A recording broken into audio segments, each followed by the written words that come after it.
Dr. Susan Traffas' last lecture, we've entitled it that way so President Minnis isn't tempted into making it a yearly tradition,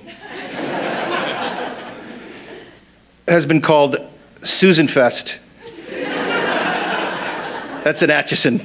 Amelia Fest, Susan Fest works well in the email chain. We would really like to thank a generous donor for making this evening possible. And at the end of the lecture, the first 4 questions during the Q&A will win a copy of her book, Jerusalem and Athens, Reason and Revelation in the Works of Leo Strauss. Because somehow, even though some of her alumni have literally flown across the country to be here, we still think you might need to be bribed to pay attention.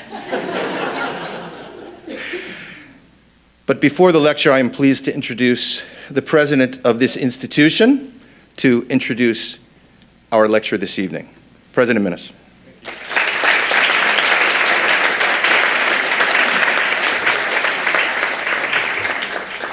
Thank you. When I got here, Susan was walking around with wine in her hand. I said, don't get all liquored up, before your last lecture, but I think she's held back. So Susan has come to us after a distinguished career in federal government, working to advance the interests of children and families, because she also clearly and consistently advocated positions in line with Catholic teaching. Her career was not without controversy. Most notably, her appointment as Deputy Assistant Secretary of the Office of Population Affairs in the Department of Health and Human Services was denounced on the floor of the U.S. Senate by both then-Senators Barack Obama and Hillary Clinton for having stated that she approved of a decision to lift the requirement that federal health insurance must cover contraception because she said fertility is not a disease. Okay, you wouldn't think that was a big deal, right? So Senators Obama and Clinton were not happy with that. She was also named Keith Olbermann's worst person of the day, okay? So congratulations to that. And if you know Olbermann's work, that's pretty high praise, right? You kind of guess at a commentary on the times we live in that such a clear statement of such a simple and obvious fact led to such an overreaction. But we're excited about that Susan was part of that.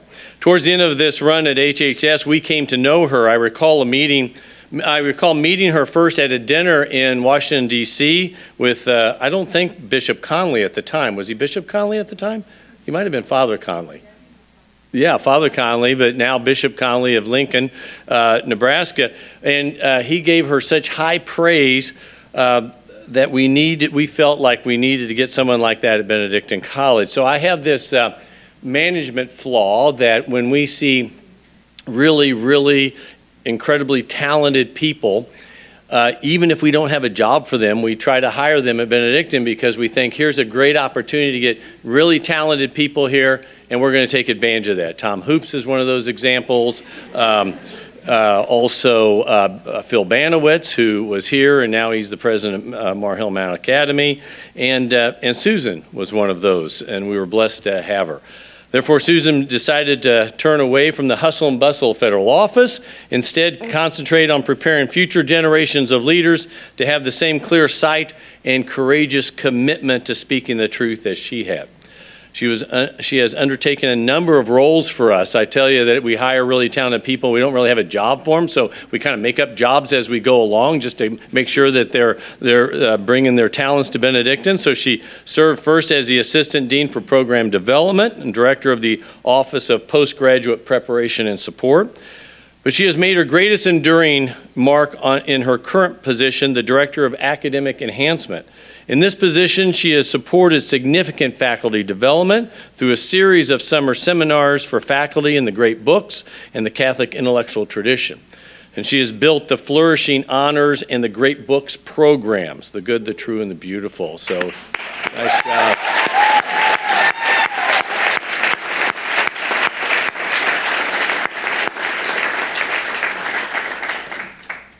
She's won most fame for giving dating advice to many of those, and we have a couple claps for that. They were female claps, I noticed. It is her vision. It's her vision that took these programs, the honors program, the Great Books programs, from ideas to reality, and her care and concern for each of the students in them that has made them such clear manifestations of our Benedictine values. She awakens in the students the spark of desire that leads them to embrace the call to lifelong learning and to commit to excellence through virtue. In her care and support, she herself embodies the virtue of hospitality and provides a model that her students can emulate in their interactions with each other while they are here and take them with them when they leave. Students has incredible impact on Benedictine College. We're grateful for the time that she's given us, and we wish her all the best as she starts a new chapter in her life. Now I give you Susan Orr Traffas for her last lecture.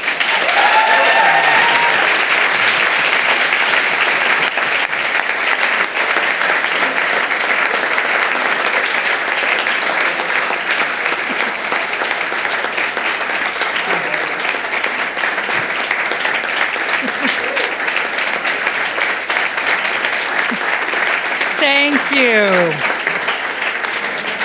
Thank you. I think you should all maybe go and get another drink so you can endure this.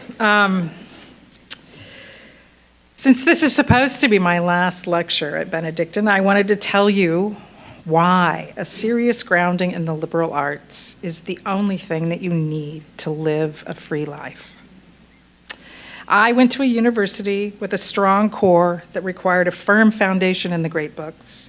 I'm very grateful that I got a degree, not in political science, but in politics. So what's the difference? It's about making good citizens, not technocrats. Politics is not a science, it is an art. One shouldn't think that one can dissect a citizen and learn about him. What you learn about is studying the whole, by studying different citizens and how different they are. For example, what's the difference between a good Soviet citizen and a good American? That's what I love to study. I was enchanted by the great books before I showed up at college, and then I got the wonderful excellence of studying statesmanship as well. Because statesmen do great things. They can save nations. I never had the chance to study with Leo Strauss, but I studied with his students. He was an émigré who escaped Nazism. All of his family were lost to the Holocaust. But what he did, and what I've tried to do in my own little bitty way, is to lead to a recovery of the study of great thinkers. That is political philosophy. Can one learn from Plato and Aristotle? Well, I did. Spending time with great books with either his work or his students to guide me gave me an unusual advantage in the world of my accidental career for 2 decades in DC. I worked in the field of public policy. I worked for think tanks, both libertarian and faith-based. And then finally, 13 years at HHS, which is Health and Human Services. My education in the great works gave me an opportunity to see more clearly than any course in public policy ever could. It gave me that rare gift of looking at a distance across time, say by reading The Republic seriously, then looking at the crisis of the moment. There's always going to be crises. To be able to work through them, you might want to read Dostoevsky. Leo Strauss spoke of, in Thoughts on Machiavelli, which I highly recommend, about the appeal of political science as opposed to the art of politics. He says that the science has the charm of competence. That charm, Strauss says, bewitches completely. First a few great men, and then whole nations, and indeed, as it were, the whole human race. And we are still under the sway of that idea. As I mentioned, I accidentally ended up in DC. I was just going there just while I was dissertating, and then I was going to come right to some college. 2 decades later, I got the chance to do what I had originally intended to do. But I'm glad I went to DC. My first job in federal government was as a speechwriter and a Gal Friday. I can say it because I'm a girl. For a Senate-appointed political head of an agency that had Head Start, runaway and homeless youth grants, the Children's Bureau, and the National Center on Child Abuse and Neglect. Now, remember, I had never taken a public policy course. I didn't know the first thing about child abuse and neglect, so I picked up a manual that the federal government puts on the desk of every caseworker in America, because it's free, on neglect. And in the introduction, that handbook said that unlike Sweden, where all children get to go to daycare, where they can be raised by professionals and not, therefore, subjected to neglect, the United States had no such requirement, and that was a shame. So I walked into my boss's office, and I asked him, "Is this the family message we wish to be promoting?" My boss was quite a yeller, oftentimes at me, but that day, it was the director of the National Child Abuse and Neglect Center who got the tongue lashing. And because my boss, even though he was a yeller, had good public policy. And he, all the copies that were left were pulped. And a new manual was commissioned. After George W. Bush lost, I careered in and stayed in for 6 years in federal government as a child welfare program specialist. That's a mouthful. Most of my college colleagues came from the disciplines of sociology, psychology, education, and law.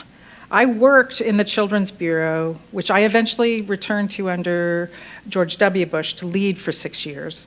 For the curious, the Children's Bureau was founded by that great progressive Teddy Roosevelt to help get children out of the labor force and into mandatory schooling.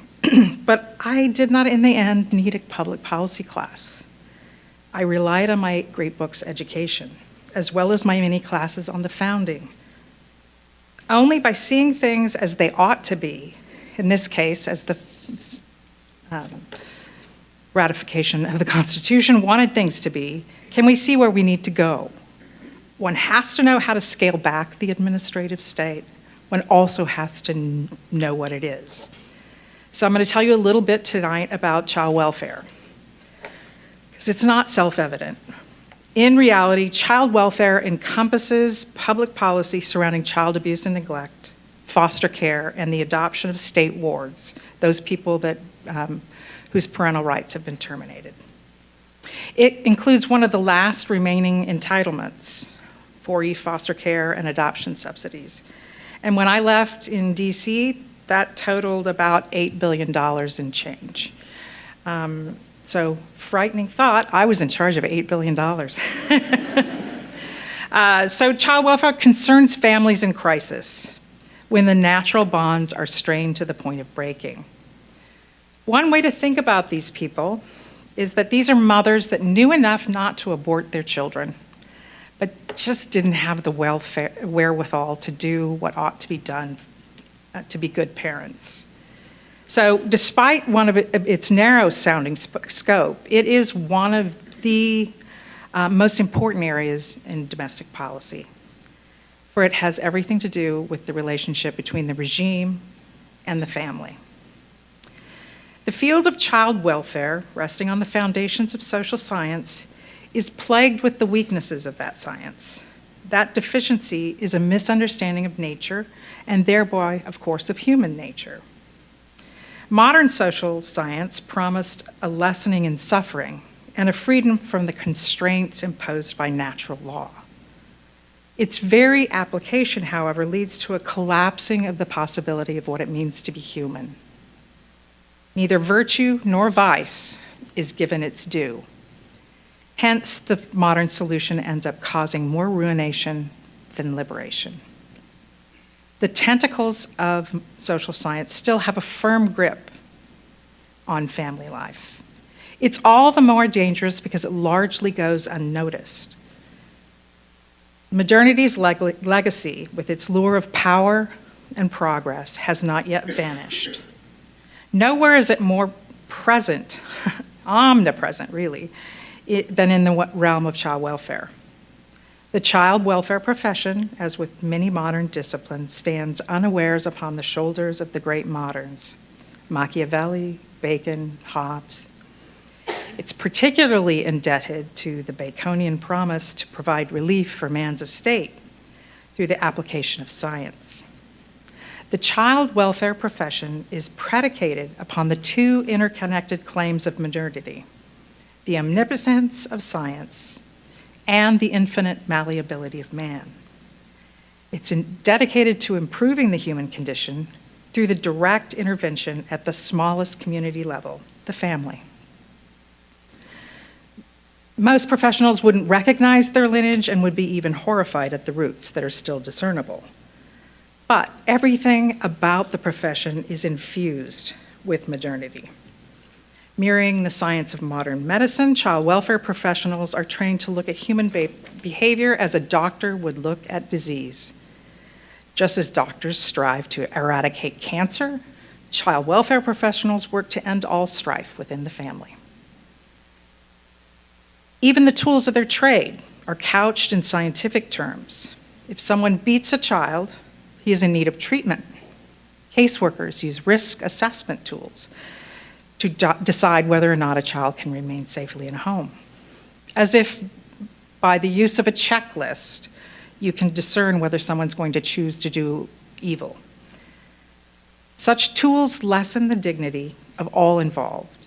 They fail to take into account and in fact attempt to replace the free will of the parent and the judgment of the caseworker. The profession continuously speaks of creating systems of care in order to protect children from harm caused by bad parents, thus attempting to replace the natural family with social engineering. If a system fails, one simply needs to tinker with the machine, right? Not find fault with humans.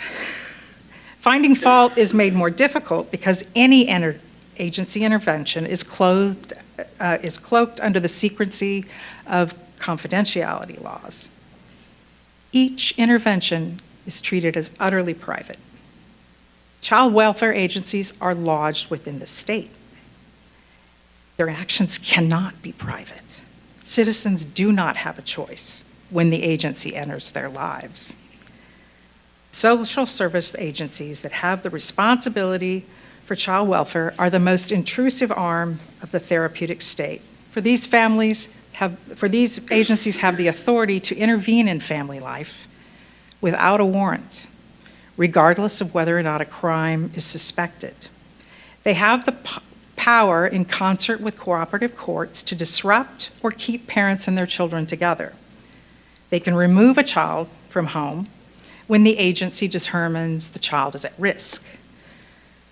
In the news these days, you've heard a lot about it, usually when a parent or parents do not approve of their child's decision to transition to another sex, right? So it's in the news, but these powers have been in place for a long time now.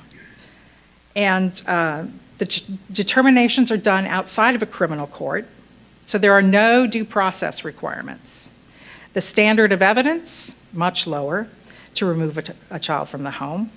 And the judge must rely on the judgment of a caseworker who files the removal order. If a parent thinks that he or she has been wrongly accused, there is no remedy outside of an administrative review conducted by the agency itself. This combination of power without accountability is a little ominous.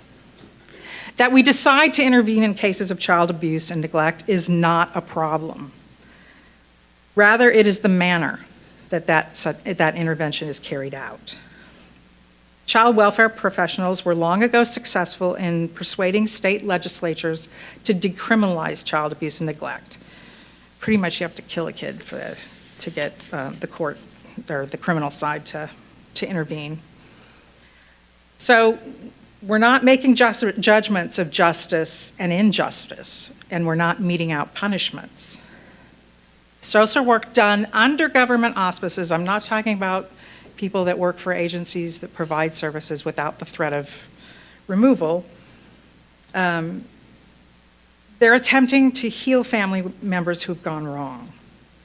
The regimen is carried out by providing services from things as simple as housekeeping to as complicated as residential drug treatment for both the drug-addicted mother and her child. They even have foster families where they take in the whole family to try and train them to do right by their children. But it is the essence of the therapeutic world that the professionals, these scientists of the new Atlantis, know how to raise children best. Remember that child abuse and neglect manual I told you about? America was behind the times because it just let anyone have kids and raise them. While the professionalization of everyday life has become more and more frequent, it is at its most intrusive in the field of child welfare. They're motivated by compassion and an earnest desire to help children and families in trouble. There's no doubt that they're there. The child welfare profession does not see the harm that such intervention done under government auspices can cause. Trapped within the framework of social science, the field of child welfare has cut itself off from the foundations of this regime. How children are raised is always a political question, for the most obvious reason that children constitute the perpetuation of the regime. A Spartan household does not resemble an Athenian one. Neither looks like an American one. While not the most elevated concern of political philosophy, raising children is a necessary one. Two examples from the ancients serve to illustrate this pivotal and permanent importance that the household plays upon political life. For those of you who have taken great books, Ancient World, this will just be a refresher. In the Republic, Socrates constructs a city most in accord with the good. His perfectly just city requires not only the scientific regulation of procreation, according to an arithmetic formula, but also the holding of women and children in common. Socrates maintains the necessity of eradicating all things private for the guardian class, particularly that most private of institutions, the family, in order to bind the guardian's allegiance to the city. In this city without families, where eros is completely regulated, what is one's own becomes identical with the city. But the city in speech requires a self-forgetting and disregard for the limits inherent in having bodies, a forgetting that we are not completely immaterial. We are meant to be shocked by Socrates' proposition into considering the natural limits of politics. Eros cannot be completely controlled by the political regime without a resulting distortion in the human condition. Eros and arithmetic are as one only in thought. As we shall soon see, the modern failure to recognize Socratic irony has led to the belief that we have complete control over how families are structured. Aristotle, in his Politics, on the other hand, begins in a similar fashion with a consideration of the beginnings of political life. He examines whether or not the family is simply a smaller version of the regime. In other words, does Socrates' city of speech conform to nature? To answer that question, Aristotle looks at the end of both institutions. He determines that while the household exists for life, the city exists for the good life. Family life on its own cannot provide for the highest element in man, although it provides a foundation for channeling those elementary desires. Mastering the household art requires more than mere self-preservation, but less than political rule.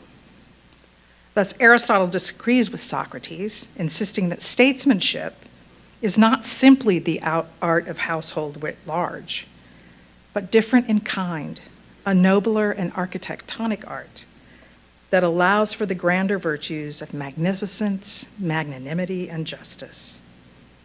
As the ancients understood, the family is that which is most one's own, the realm of the particular, as distinct from the common good.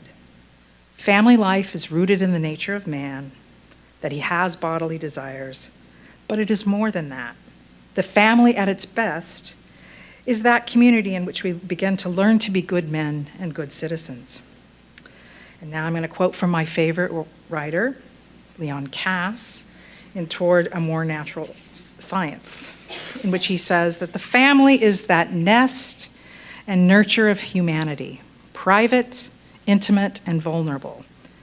Through its roots are the needs of bodily life, nature, nurture, protection, reproduction, and then protection and nurture of the young. The household provides for more than the body. A richly woven fabric of nature and convention, it is established by law to nurture our nature. It is sustained by customs that humanize the human family, or human animal, engendering love and friendship, speech and education, choice and awareness, and shared beliefs and feelings. This fragile network is protected by notions of the just and the shameful.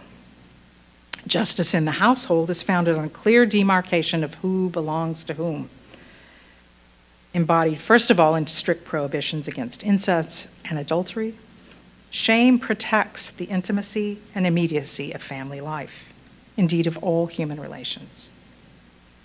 So the family, properly understood, is a blend of nature and convention. And because of that, it stands in the almost sacred juncture between the public and the private world. With the advent of modernity and the concomitant lowering of the ends of politics, the family loses its place as the wellspring of good citizenship. The public and the private spheres become utterly disjointed. An interesting consequence of this is that the family becomes even more central to our ordinary lives. It becomes, in Christopher Lash's phrase, a haven in a heartless world. At the same time, this necessary haven comes under continuous assault. With no natural standards to provide guidance, all goods become private. Any choices are choice-worthy. The family is seen as a product of convention only. It is not understood as a permanent natural order in which human beings thrive.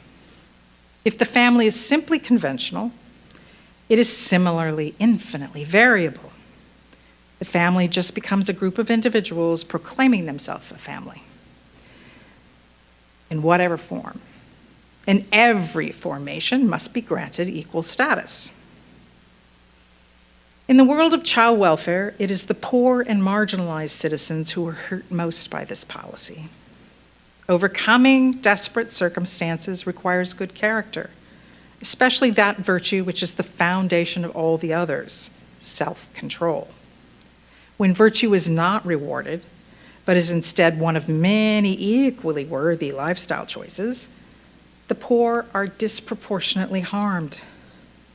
When a poor person chooses badly, nothing shelters him from his children from the awful consequences of his actions. Middle class and rich families have ways to insulate themselves from misadventure and also subsequent governmental intrusion, although they're not unaffected by it. But to give you a glimpse into the current state of child welfare, I'm going to give you some stats. Child protective agencies looked into the lives of over 3 million children in 2021. We're always 2 years behind in data collection. And one caveat, that's the year of COVID. So who knows what the real number is. So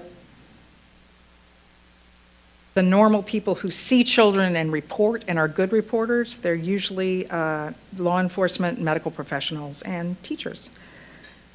Still, a little under 600,000 children were deemed abused or neglected. Most, 3/4 of them, were neglected, which sounds not so serious, but it actually is the most serious form because it's often neglected children that end up dead. 16% of those kids were physically abused and 10% sexually abused. 1/3 of those kids were deemed in such danger that they were taken into foster care. And as has been consistently found, but is not a surprise to people here, family structure is related to a child's risk of harm. Children living in single-parent households are at the greatest risk for harm. There are many reasons why the numbers are so high, but the pervading problem, I think, is that the child welfare system is riddled with perverse incentives that undermine personal responsibility and reward destructive behavior. When you think of yourself as a healer and giving therapeutic treatment, the abuse is not regarded as a violation of justice, but as at best a symptom of illness. Parents harm their children as a result of stress caused by living in harsh circumstances. Because abuse is seen as a disease susceptible to therapy, it's not surprising to find reluctance to ever pronounce any parent incurable. This creates two perverse and contradictory courses of action: barely veiled force on the one hand and unjust behavior on the other. When CPS is at your door, you know there's the threat of your children being taken if you don't do what the agency wants you to do.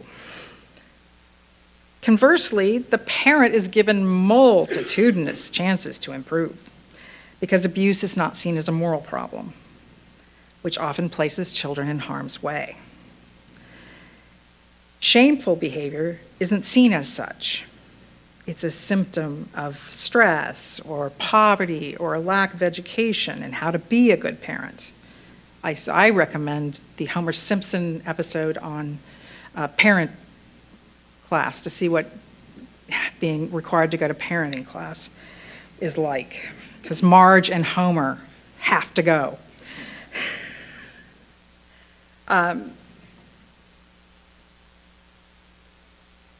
If you're looking at a treatment and not looking into someone's malformed soul or the possibility of vice, the profession looks for either an external answer, such as a financial or internal disorder like mental illness, because no one in their right mind would harm their child.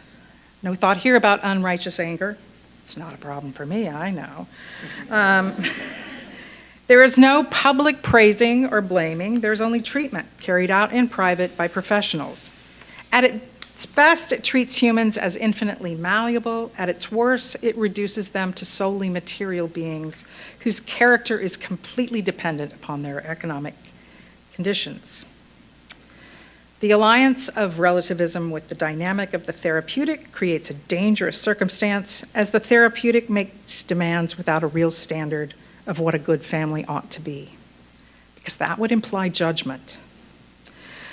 Ironically, with the elevation of private desires over public good, we've simultaneously allowed government to exercise ever more control over how we conduct our daily lives and shackled ourselves more severely to governmental authority. It's extended its reach over the last several decades, having begun by rescuing battered children from their parents. It now passes judgment on much more ambiguous conduct, such as emotional maltreatment or a decision not to take a child to a psychiatrist whom you don't trust. Losing your temper and yelling at your children is certainly not good form, but it hardly merits state intervention. Neither should reluctance to seek therapy make one suspect, nor should refusing to indulge the whim of a child who wants to be a fairy queen one day and a pirate the next, and oh goodness, what about the other sex? At the other end of the spectrum, an unwillingness to terminate parental rights of truly degenerate parents has led to untold harm for many children. Being beaten or neglected is not the worst thing that can happen to you in your home. Even conservative estimates suggest about 1,800 kids die at the hands of their parents each year. 4 out of every 5 of those children are under 2 because they're just fragile. It's harder to knock someone to death if they're 15. They have thicker skulls. Most of the families involved were already known to those social service agencies. And when something awful happens, a child who the state knew had been abused dies on their watch, most of the outrage goes to the agency and not the killer. That means that we too have bought into the therapeutic state because we're blaming CPS and not the mom. On its own, the therapeutic state cannot make the necessary distinction between appropriate punishment and abuse, much less the difference between a bad day and a bad life. It cannot distinguish between what we used to call, and what we still do, venial and mortal sin. Because the law no longer supports the natural order, the therapeutic state begins to intervene to impose its own order. Predictably, the results have been anything but helpful because the therapeutic profession has no standard to judge behavior other than what social science will tell it. And social science in turn speaks in only vague terms about child and family well-being, not happiness in the good life. Remember that the essence of social science is to not deny an objective standard for making moral judgments. Think of the fact-value distinction. It's an attempt to replace moral law, and it brings with it its own set of commandments. By clothing themselves in the raiment of science and technology, child welfare professionals avoid the appearance of making moral judgments about behavior, while still allowing them to intervene in the lives of their fellow citizens. They've forsaken natural law, the ideal of physical and health and emotional well-being then becomes the closest thing to an objective standard of good and evil. But this necessarily skews our understanding of the human condition, for it fails to account for the soul. Human beings are not simply material. In considering how the therapeutic state intrudes upon family, we would do well to reflect upon the following passage from G.K. Chesterton in What's Wrong with the World. He writes, in most cases of family joys and sorrows, the state has no mode of entry. It is not so much that the law should not interfere, as that the law cannot. Creatures so close to each other as husband and wife, or a mother and children, have powers of making each other happy or miserable with which no public coercion can deal. The child must depend on the most imperfect mother. The mother may be devoted to the most unworthy children. In such relations, legal revenges are in vain. Even in the abnormal cases where the law may operate, this difficulty is constantly found. The state has no tool delicate enough to deracinate the rooted habits and tangled affections of the family. The two sexes, whether happy or unhappy, are glued together too tightly for us to get the blade of a legal penknife between them. The modern therapeutic state has managed to do everything that Chesterton counsels against. In thinking about the child welfare world, we can begin to see why that enterprise has failed. We can also see why it is antithetical to the very foundations of American government. The quintessential meaning of the proposition that all men are created equal is that human beings are capable of self-rule. There is no natural right for one person to rule another without the other's consent, because no one, no matter what profession they belong to, is so naturally superior to anyone else that he may rule another as one would rule an animal. The Declaration of Independence makes no distinction between rich or poor, professional or citizen. But to live in freedom requires the ability to rule oneself. Thus, the capacity for liberty must be nourished. We first learn how to be free, within the confines of family life. We grow to self-mastery by gaining control over our daily life. First and foremost, by having control in our own household. The therapeutic regimen turns the family over to the hands of professionals, which undermines the capacity for freedom. The charm of competence, however, is beginning to wear thin as we realize that we cannot medicate away our moral problems without a subsequent lowering of what it means to be human. The dynamic of the therapeutic imposes on an even newer science of politics than that proposed by Publius. It is a science of politics based upon compassion rather than reason and choice, one that attempts to help families by alleviating the pain of moral failure through government-mandated compassion. Failing to learn how to be free, we drift towards more and more inhuman behavior. Forsaking the justice, the therapeutic state brings misery to those it wants to help. Children abused at their parents' hands deserve more than what the therapeutic state can give them. They deserve to be treated justly. As I mentioned before, after some time at Reason Public Policy Institute and Family Research Institute, I went back to run the agency that I used to work in. I was in charge, and it was great to work with people that I knew and also to think about how to craft policy that would help rather than harm. In the executive branch, you're limited. You must work within the law or work to change it. Having been given a good foundation, I was able to find ways to ameliorate some problems, not much, but I hope I didn't do what other policymakers did, which was make things worse in new and different ways.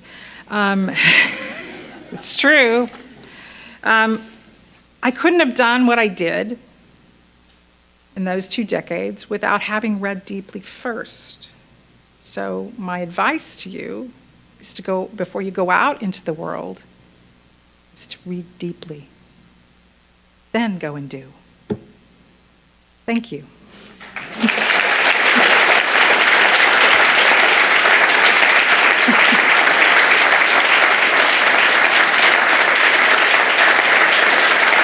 I'm assuming there are questions.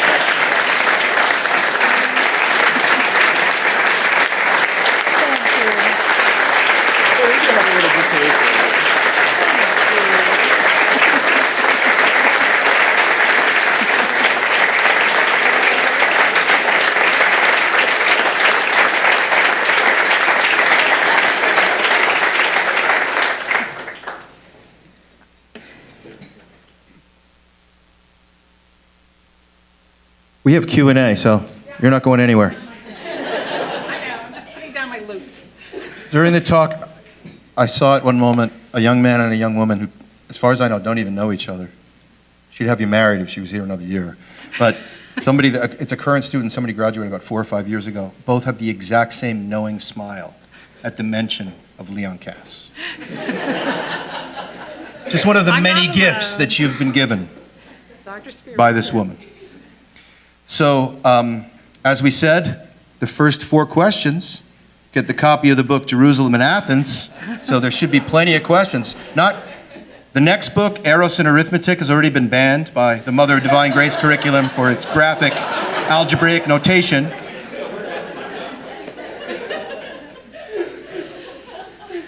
All right, over there, Michaela. Yeah.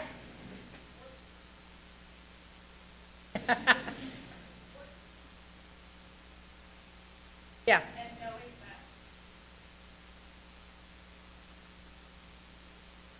Yeah.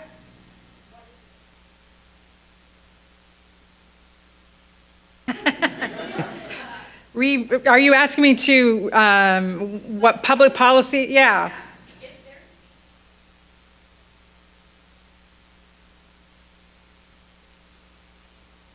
Privatize.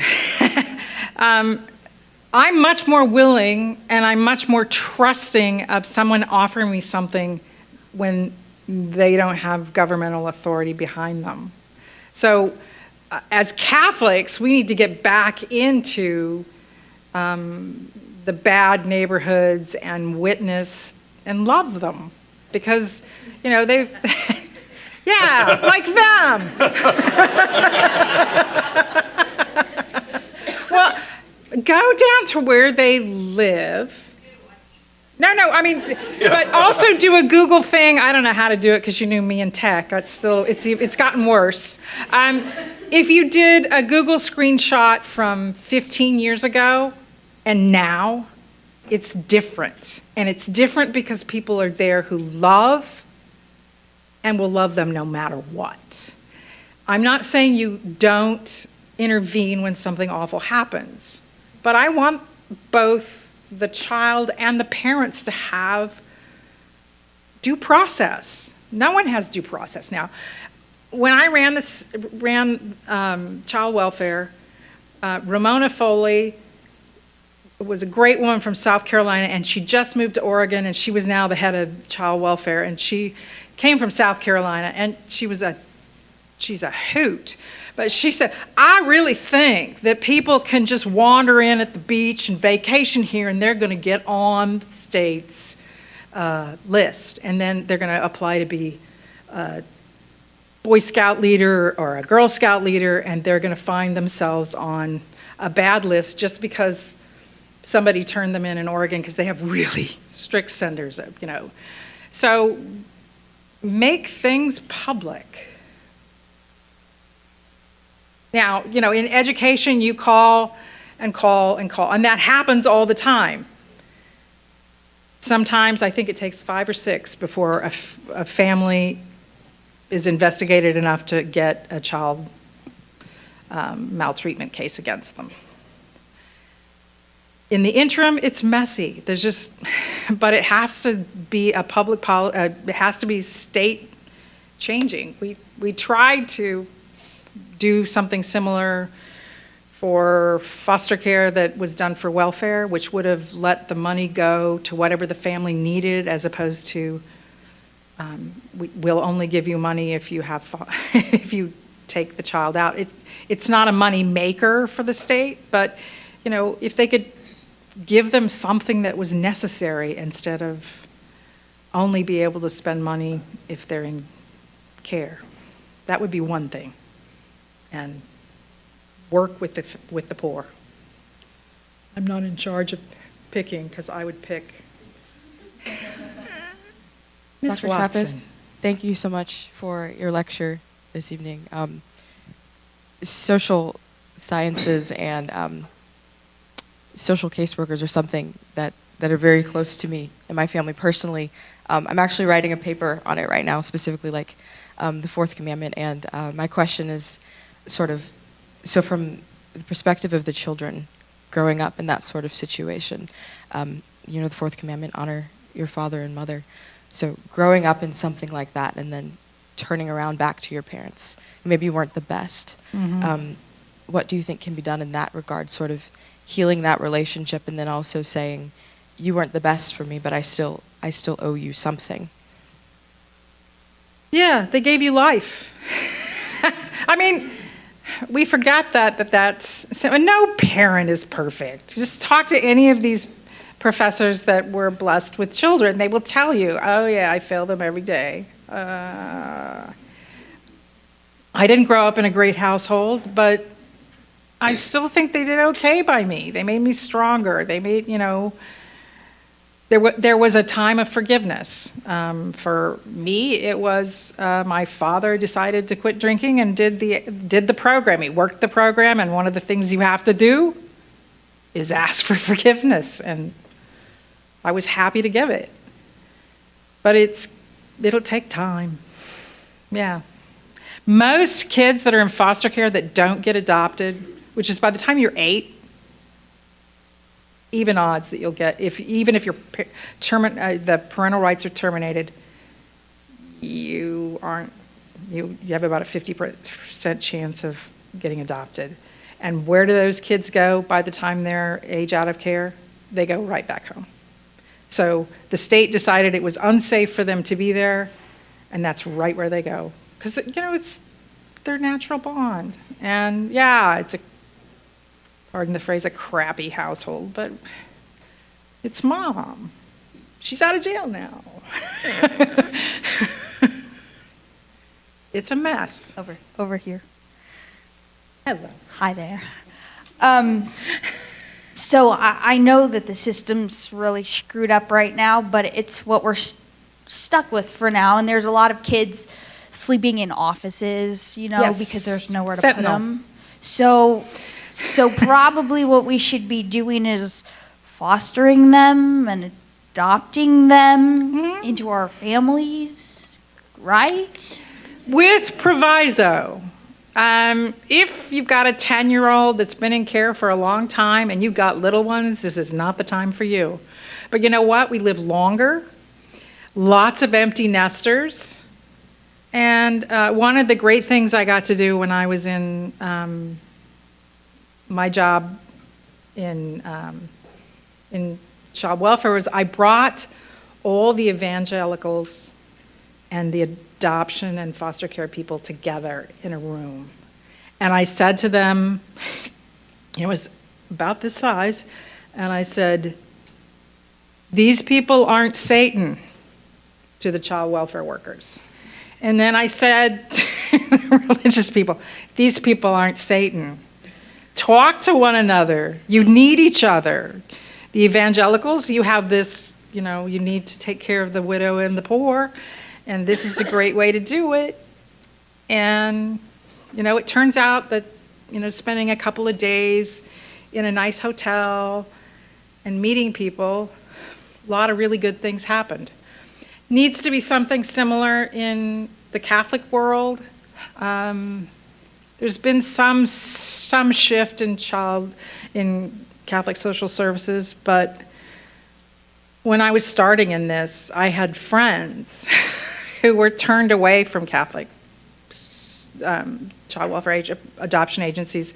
You have kids. We're saving these kids for people that can't have kids. It's kind of nuts. Ben, nice and loud. I'm lazy to get over there. He is nice and loud.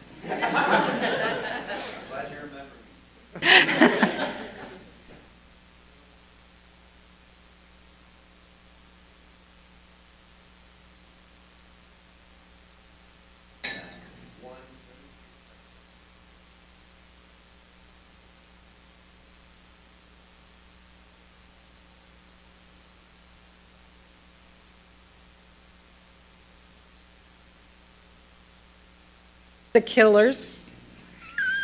No, so I wrote another piece for another organization. It was actually the Libertarians, and I said I wanted to criminalize child abuse and neglect, which means a lot of child abuse and neglect. The simple stuff of, you didn't rightly, you called him a name or something, or did something stupid.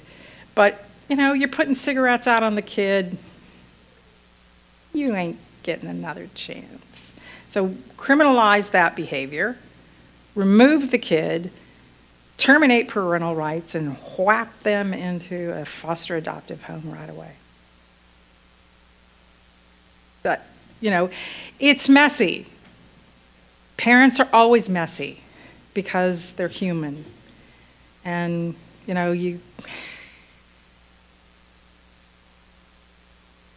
kids love their parents. And they go back to them, no matter what they did to them.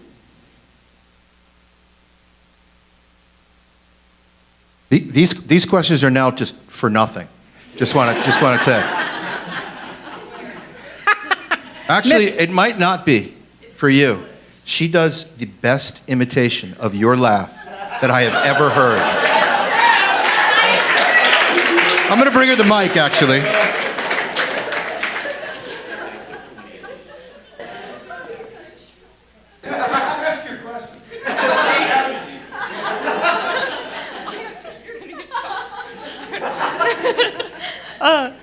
Yes, Ms. McGrath? I don't know if I have the. I don't think it comes off as well under a full room. But I think my question is about like foster care, because I've heard a lot of, and I don't know if this is like just a very small percentage, but I've heard a lot of stories about really bad foster care placements. And I'm wondering if you think that we should try to work on sussing out the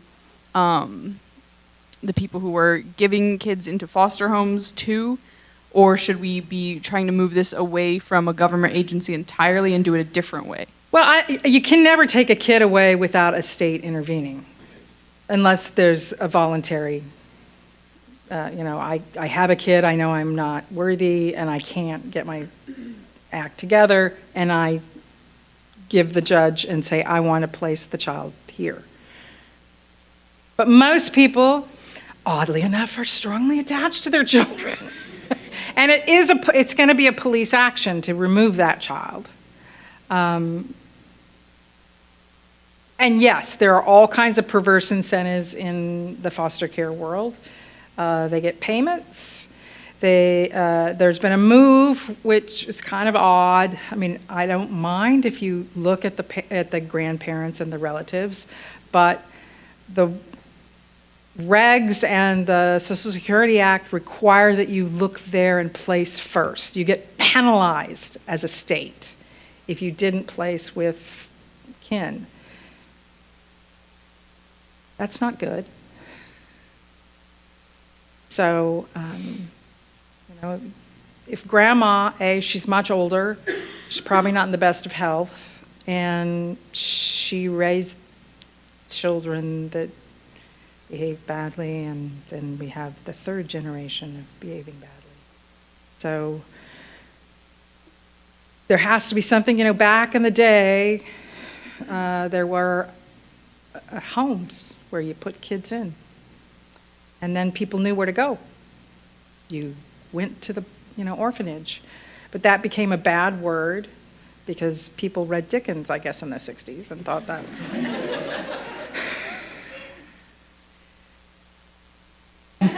Yeah, but there's been a lot of studies done on people that went to that grew up in orphanages that turned out fine.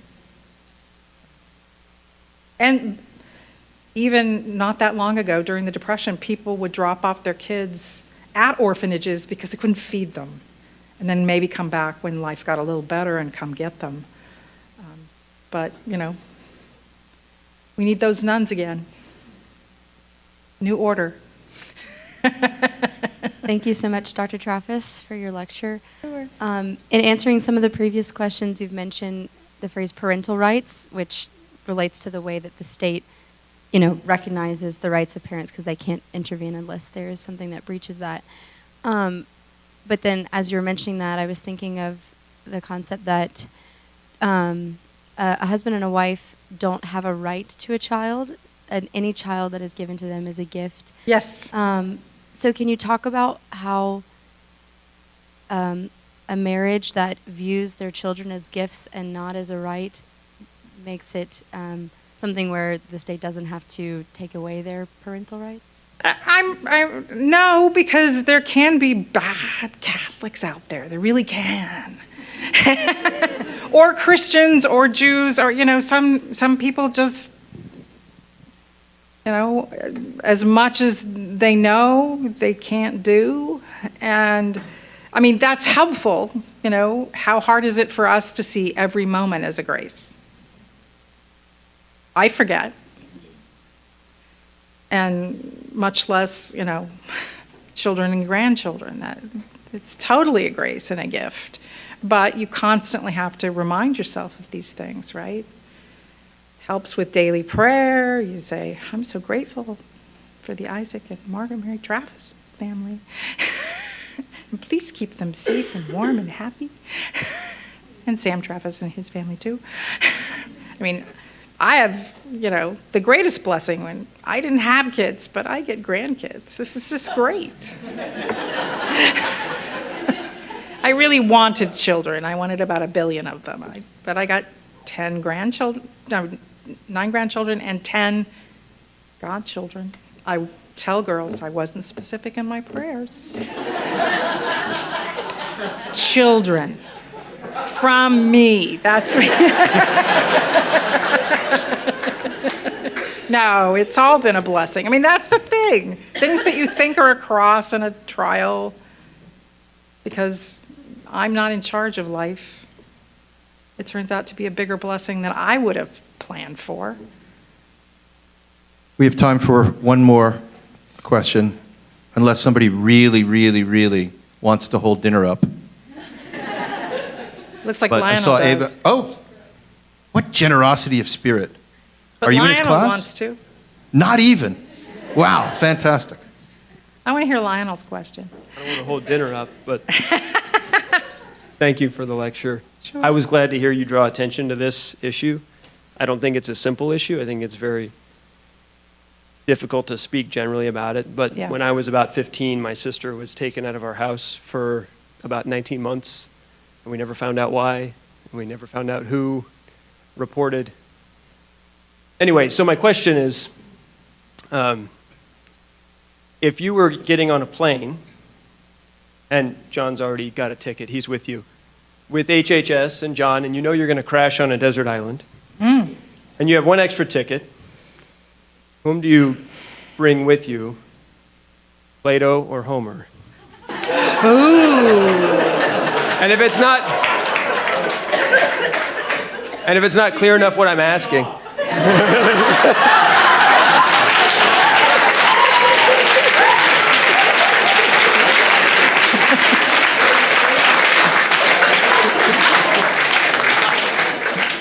or to put it maybe a little more clearly, your HHS, right? You're replacing the HHS manual with either the Republic or the Iliad. What's it going to be? It's got to be the Iliad because they'd take it too seriously. The Republic, they wouldn't see the joke. Really, it's true. I have to say thank you for everyone that came, and I We have to eat first. Okay, but I still We're just not- want to say thank you. Thank you.